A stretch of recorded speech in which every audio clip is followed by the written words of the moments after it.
طرف سے دین کا علم حاصل کرنا لازم، کیونکہ اس کے بغیر انسان زندگی گزار ہی نہیں سکتا۔ ظاہر ہے جب مسلمان وضو جانتا ہی نہیں ہوگا تو وضو کیسے کرے گا؟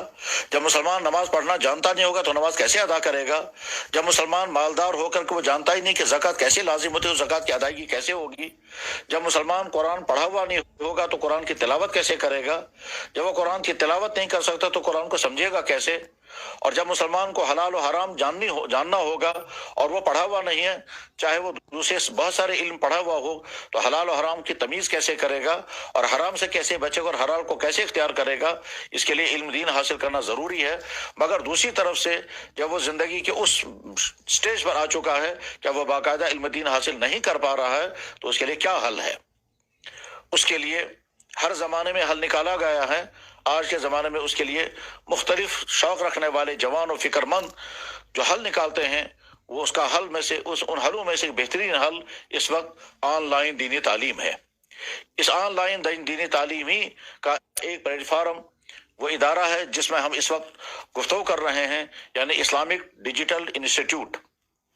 اس ادارے کے بیدار مغز شوق رکھنے والے ان نوجوانوں نے جو سلیبس ترتیب دیا ہے وہ آپ بینر پر دیکھ رہے ہیں، اور جو حضرات اس کو جوائن کیے ہوئے ہیں وہ سمجھتے ہیں کہ ہمیں اس مختصر سے کورس میں کس طرح سے پورے اسلام کو جمع کرنے کی کوشش کی گئی ہے۔ اس لیے میں بڑی اہمیت کے ساتھ، بہت ہی تاکید کے ساتھ اور بہت ہی اصرار کے ساتھ یہ درخواست کروں گا کہ جن حضرات نے اس کو جوائن کیا ہے وہ بڑی پابندی کے ساتھ اسے فائدہ اٹھائیں، اور جو حضرات ابھی تک جوائن نہیں کر پائے ہیں وہ اس کو دیکھیں، سمجھیں اور اس ضرورت کو محسوس کریں۔ بلکہ یوں کہیے کہ آپ کی کھانے پینے کی ضرورت ہے، اور اس سے زیادہ ضرورت آپ کے لیے یہ ہے کہ آپ مسلمان ہونے کی حیثیت سے دین کی بنیادی تعلیم کو حاصل کریں۔ آپ کو قرآن نہ پڑھنا آتا ہو تو بہت افسوسناک ہے، آپ کو نماز پڑھنی نہ آتی ہو تو بہت افسوسناک ہے، آپ قرآن پڑھتے ہو لیکن صحیح نہ پڑھتے ہو تو بہت ہی افسوسناک ہے، اور آپ قرآن پڑھتے ہیں مگر آپ کو نہیں سمجھ میں آ رہا ہے کہ قرآن میں اللہ کیا کہہ رہے ہیں تو یہ بھی افسوسناک ہے۔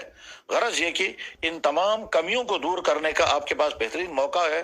اگر آپ کسی بھی دوسری مشغولیت میں ہیں، مثلا ہمارے وہ بھائی جو بزنس میں ہیں، ہمارے وہ بھائی جو ڈیوٹیاں دے رہے ہیں، جاب کر رہے ہیں، مزدوریاں کر رہے ہیں، گھر چلا رہے ہیں، یا ہمارے وہ تمام بچے جو سکولوں اور کالجوں کے عصری تعلیم میں جڑے ہوئے ہیں، ان کے پاس اگر باقاعدہ علم دین پڑھنے کا موقع نہیں ہے تو کم سے کم اس طرح کا ادارہ جیسا اس وقت آپ کے سامنے ہے، یعنی اسلامک ڈیجیٹل انسٹیٹیوٹ، اس سے آپ بھرپور فائدہ اٹھا سکتے ہیں۔ لہذا جن حضرات نے اس میں جوائن کیا، بڑی